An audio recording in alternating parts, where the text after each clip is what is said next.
ایک بادشاہ کے دربار میں ایک اجنبی نوکری کی طلب لیے حاضر ہوا۔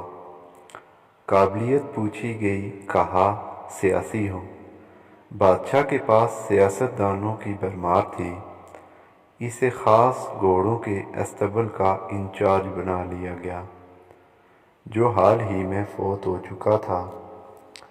چند دن بعد بادشاہ نے اس سے اپنے سب سے مہنگے اور عزیز گھوڑے کے متعلق دریافت کیا۔ اس نے کہا، یہ گھوڑا نسلی نہیں ہے۔ بادشاہ کو تعجب ہوا۔ اس نے جنگل سے سائس کو بلا کر دریافت کیا۔ اس نے بتایا، گھوڑا نسلی ہے، لیکن اس کی پیدائش پر اس کی ماں مر گئی تھی۔ یہ ایک گائے کا دودھ پی کر اس کے ساتھ پلا ہے۔ آدمی کو بلایا گیا۔ تم کو کیسے پتہ چلا یہ اصیل نہیں ہے؟ اس نے کہا، جب یہ گھاس کھاتا ہے تو گایوں کی طرح سر نیچے کر لیتا ہے، جبکہ نسلی گھوڑا گھاس منہ میں لے کر سر اٹھا لیتا ہے۔ بادشاہ اس کی فراست سے بہت متاثر ہوا۔ مسئول کے گھر اناج، گھی، بھنے دمبے اور پرندوں کا اعلیٰ گوشت بطور انعام بھجوایا۔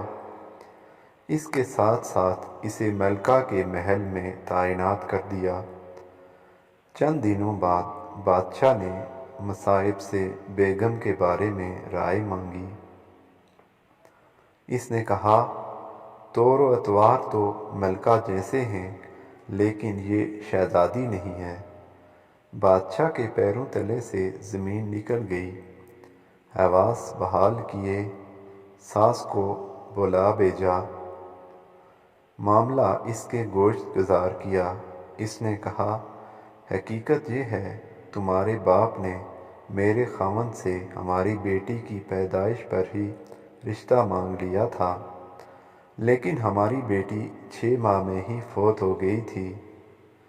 چنانچہ ہم نے تمہاری بادشاہی سے قریبی تعلقات قائم کرنے کے لیے کسی کی بچی کو اپنی بیٹی بنا لیا۔ بادشاہ نے مصائب سے دریافت کیا، تم کو کیسے علم ہوا؟ اس نے کہا، اس کا خادموں کے ساتھ سلوک جاہلوں سے بھی بدتر ہے۔ بادشاہ اس کی فراست سے بہت متاثر ہوا۔ بہت سا اناج اور بھیڑ بکریاں بطور انعام دیں، ساتھ ہی اسے اپنے دربار میں متعین کر دیا۔ کچھ وقت گزرا، مصائب کو بلایا۔ بادشاہ نے اس سے اپنے بارے میں دریافت کیا۔ مصائب نے کہا، جان کی امان۔ بادشاہ نے وعدہ کیا۔ اس نے کہا، نہ تو تم بادشاہ زادے ہو، نہ تمہارا چال چلن بادشاہوں والا ہے۔ بادشاہ کو بہت غصہ آیا، مگر جان کی امان دے چکا تھا۔ سیدھا والدہ کے محل پہنچا۔ والدہ نے کہا، یہ سچ ہے، تم ایک چرواہے کے بیٹے ہو۔ ہماری اولاد نہیں تھی تو تمہیں لے کر پالا۔ بادشاہ نے مصائب کو بلایا اور پوچھا، بتاؤ تمہیں کیسے علم ہوا؟ اس نے کہا، بادشاہ، جب کسی کو انعام و اکرام دیا جائے تو ہیرے موتی جواہرات کی شکل میں ہوتے ہیں، لیکن آپ بھیڑ بکریاں کھانے پینے کی چیزیں عنایت کرتے ہیں۔ یہ اسلوب بادشاہ زادے کا نہیں، کسی چرواہے کے بیٹے کا ہی ہو سکتا ہے۔